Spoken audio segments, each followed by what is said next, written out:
पता होगा कि बैंक क्या है। बैंक सबको पता ही है, एक ऐसी जगह जहाँ पर अपने पैसे सिक्योरिटी के लिए जमा करते हो, वहाँ पे सिक्योरिटी मिलती है। क्योंकि अगर आप उतना पैसा अगर अपने घर पे रखोगे तो आपको उतना फ़ायदा नहीं मिलेगा। अगर आप बैंक पे रखोगे तो आपको ब्याज भी देगा, इंटरेस्ट भी देगा, जिससे आपको प्रॉफिट ही होना है। तो एक तरह से देखा जाए तो बैंक अच्छी चीज़ है। लेकिन अब आप सोचते होगे कि यार बैंक हमें लोन भी देता है और उसके बदले वो सिक्योरिटी भी मांगता है। तो अब मैं आपको बताने वाला हूँ कि बैंक आपको लोन कैसे देता है और उसके पास इतने सारे पैसे कहाँ से आते हैं। तो आप लोग को लगता होगा बैंक सिर्फ एक सिक्योरिटी लॉकर की तरह है, जिस पे तुम पैसे डाल सकते हो बढ़िया करके और वो तुम्हें इंटरेस्ट भी देंगे। लेकिन बैंक बस इतना ही नहीं है, बैंक इससे आगे भी बहुत ऊपर है। बैंक असल में एक सिस्टम है, ये एक बैंकिंग का सिस्टम है, बहुत ही सिस्टमेटिक वे में काम करता है। तो सबसे पहले मैं आपको बताता हूँ बैंक में पैसा कहाँ से आता है। बैंक में पैसा आता है हमारी तरफ से। हम कस्टमर्स लोग होते हैं, जिन्हें हम लोग कस्टमर ही कहेंगे, तो हम लोग पैसा डिपॉजिट करते हैं बैंक में, और यही डिपॉजिट पैसा, यही हमारा पूरा ओवरऑल बनता है पैसा। तो अब मैं आपको ये सब कुछ पूरे एग्जाम्पल से समझाऊंगा कि कैसे बैंक के पास पैसा आता है। तो इस एग्जाम्पल को समझने के लिए पहले समझिए कि एक बैंक है, उसमें 10 लोग आए हैं डिपॉजिट करने के लिए पैसा। जैसे कि हर बंदे ने 10,000 रुपये दिए तो टोटल 1 लाख रुपये हो गए ना। 1 लाख रुपये जमा कर दिए हमने बैंक में। अब बैंक के पास जो टोटल अमाउंट है वो हो चुका है 1 लाख।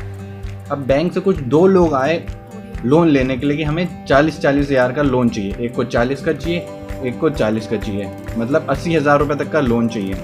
तो बैंक उन्हें लोन दे देती है।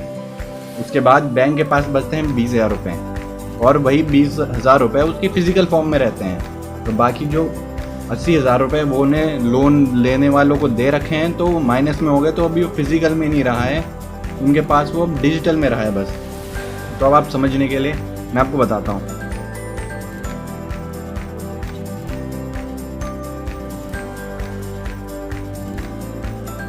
जैसे कि हम लोग को ज़रूरत होती है, बैंक ना अपना 30% रखता है पैसा सिर्फ अपने फिजिकल फॉर्म में, क्योंकि बैंक को ज़रूरत नहीं उससे ज़्यादा की, और बाकी वो लोन में दे देता है।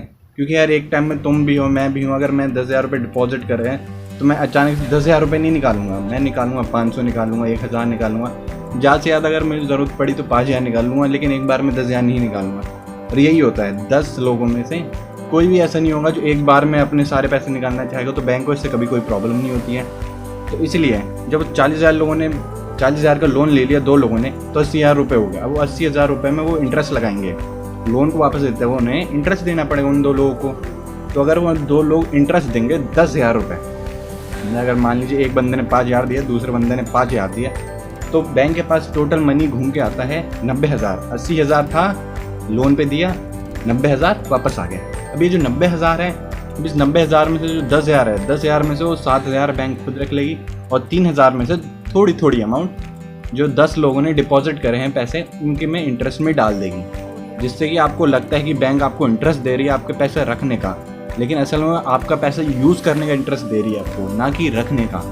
बस आपका पैसा एक सिस्टम में घूम रहा है, तो आपके सिस्टम में आपका पैसा जिंदा है। अगर आप फिजिकल फॉर्म में उसे रखते तो ख़त्म हो जाता, या आप यूज़ कर लेते, या कुछ और हो जाता, वो मुझे नहीं पता। और इसी से ही थोड़ा बहुत पैसा मिलता है। जैसे कि 7,000 रुपये बैंक के पास आए, ये तो मैंने अप्रॉक्सीमेशन बताया, बहुत ही 10 लोगों के ऊपर। लेकिन 7,000 रुपये से बैंक में अगर 3 वर्कर भी काम करते, तीनों वर्कर को पैसे मिल जाएंगे अच्छे से ईजिली। यही चीज़ होती है, और यही होता है बड़े बड़े बैंक्स में भी। बड़े बड़े बैंक सब यही करते हैं, इसी सिस्टम को फॉलो करते हैं, तभी जाके वो पैसा कमा पाते हैं, तभी वो अपने एम्प्लॉयज़ को पैसा दे पाते हैं। और गाइज़, अगर आपको आज की वीडियो पसंद आई तो गाइज़ वीडियो को लाइक करना। अगर आप चैनल पे पहली बार आए हो तो चैनल को सब्सक्राइब करना, और ऐसी ही मैं वीडियोस लाता ही रहूँगा। तो स्टे ट्यून।